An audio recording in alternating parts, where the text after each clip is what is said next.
শালা বাড়ির মধ্যে বেরিয়ে আয়, শালা বাড়ির মধ্যে বেরিয়ে আয়।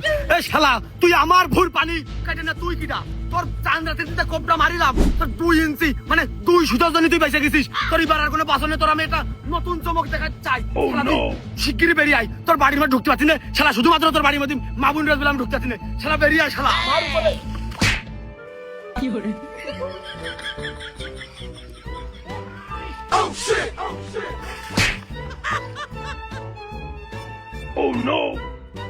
কি করে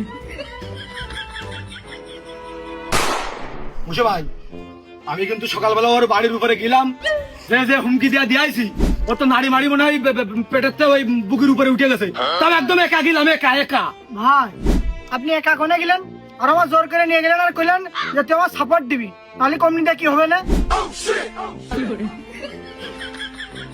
না আমি আমি ওর আরো নিয়ে গেলাম, ও আমি আমার যে হাত চলে মারি খাবে ছিটকানি দিয়ে বিরাট ঘরের মধ্যে পলানো অবস্থা না, সেই জন্যই তো নিয়ে গেলাম যে একটু ঠেকাবি নাই, মাত্র মেরে ফেল দিবা না, ওই জন্য তো নিয়ে গেলাম না।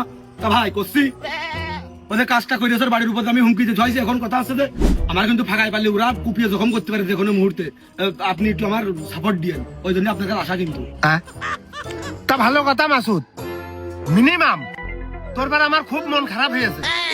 কিছু না হলেও তুই দুটো কোপ মারতিস, তোর ঘুষাঘুষি করতে যাতে আমি খুব অসন্তুষ্টি গ্রহণ করেছি।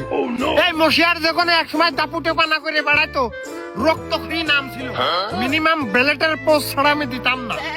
আর কোপের কথা তো বলবো না, ওটা মনে হয় ইতিহাসে স্বর্ণ অক্ষরে লেখা আছে যে মশার কি রক্তক্ষয়ী নেতা ছিল।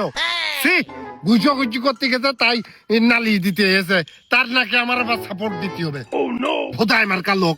হ্যাঁ কম দিন কেবল পিঠির পেছনটা দাঁড়া বের করে আমি ধরেছি, সেটা ভুক করে দৌড় মেরে ভুক করে দৌড় মেরে ভুক করে দৌড় মেরে সেই ঘরের ভিতরে নিয়ে ছিটকানি মিটকানি আটকে বসে রয়েছে। এদিকে ওখার লোহার দরজা আমি রিস্ক নিয়ে কোপটা মারতে পারিনি, কারণ লোহার দরজা যদি ভাঙতে যাই দা দিয়ে কোপায়ে তাহলে ওই দাঁড় আগা ভেঙে যাইতে পারে, ওই জন্য আমি রিস্ক নিইনি। কাটার হলে আমি ভেঙে ফেলছি লাতিয়ে মাতিয়ে।